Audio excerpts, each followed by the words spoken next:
दखल होननाय बाथ्रा नङा बियो एक्चुअलि दखल सोदोब बाहायनो नाङा बेखौ मानोना बेयाव नोङो सलार पार्क बानायनायनिसो बाथ्रा अलरेडि रेलवे डिपार्टमेन्टआ बेयाव नोङो कस्ट फेक्टरि खालामनायनि थाखाय बिटिआर गोरोबथानि मोनसे दफा बायदि आरो बिनि खाथियावनो सलार पार्क बानायनायनि खोथा मानोना आं दिनै फैनानै मोनथिफैबाय दहाय हरनिफ्राय दासिम नैबे गामि दरथाम बा टिपकाइ ओनसोलाव नोङो इलेक्ट्रिसिटिनि जोबोद मोनसे क्राइसिस जानानै दङ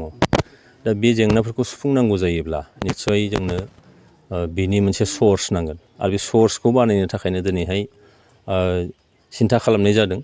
आरो निस्सय बेयाव काउन्सिल सरकारनि होगोन होआ दासिमबोथ' थिरां जायाखै नाथाय जोंनो पावार साप्लाइखौ निस्सय नांगोन दिनैनि थारिखआव पावार साप्लाइ नङाबा जोङो लेन्थन सुनानै सोलिनो हानाय बे अबस्था नंलिया दानि जुगा सोलायनाय लोगो लोगोनो गोबां माने बाथ्राफोर फैयो बेयाव बेखायनो बे पावार साप्लाइखौ जों बोरै मोननो हायो बिनि सर्सखौ जों बोरै मोननो हायो बेनिखायनो सलार पार्क बानायनायनि मोनसे बाथ्रा सिखारदों दा बेखौ निस्सय काउन्सिल सरकारा माइनरिटि नोजोर होदों बेखौ होनाया मोजां जागोन जाया बेखायनो नैबे दखल बुस्थुखौ बाहायथ'यैया मोजां बे दखलनि खोथा नङा बे जों होआबालाय सोर दखल खालामनो हानो आरो जोंनो नांगौ जादोंब्ला सोरनोबा बानायनोबो निस्सय होनांगोन दा बेखिनियानो बाथ्रा नोंथाङा सासे नार्स एएनएम जिएनएम जानो गोसो दं नामा नोंथाङा पेरामेडिकेल कर्सनि सोलोंथाइ लानो गोसो दं नामा नोंथाङा जुदि nurse ANM GNM laboratory technician जानो गोसो दंब्ला थाबैनो doctor BR Ambedkar allied health इन्स्टिट्यूटआव मुं थिसनदो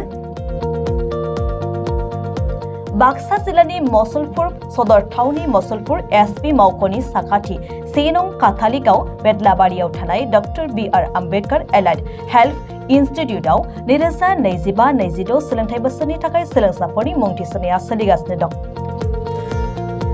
आर्ट्स कमार्स आरो साइन्सनि बिजोंनिफ्राय एचएस थाखोखौ उथ्रिसारनाय साफ्रोमबो फरायसायानो पेरामेडिकेल कर्स लानो थाखाय मुं थिसननो हागोन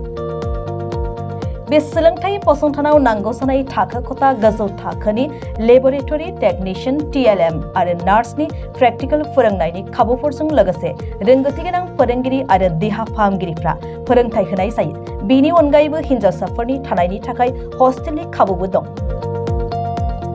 बे समाव गोसो गुदुं फरायसा एबा सोलोंसाफोरनि मुं थिसननायनि थाखाय फर्म बिलाइखौ होगासिनो दं बेनिखायनो जायफोर बिथांमोनहा पेरामेडिकेल कर्सनि सोलोंथाइ लानो गोसो दं बिथांमोनहा 9101299545 8473853693 एबा 6900226441 मबाइल नम्बराव फोनांजाब खालामनो हागोन नङाब्ला बाक्सा जिल्ला मसलपुरनि 1 नं काथालिगाव बेदलाबारियाव थानाय doctor BR Ambedkar allied health इन्स्टिट्यूटआव थोंजोङै फैनानै सुलाद लाफैनो हागोन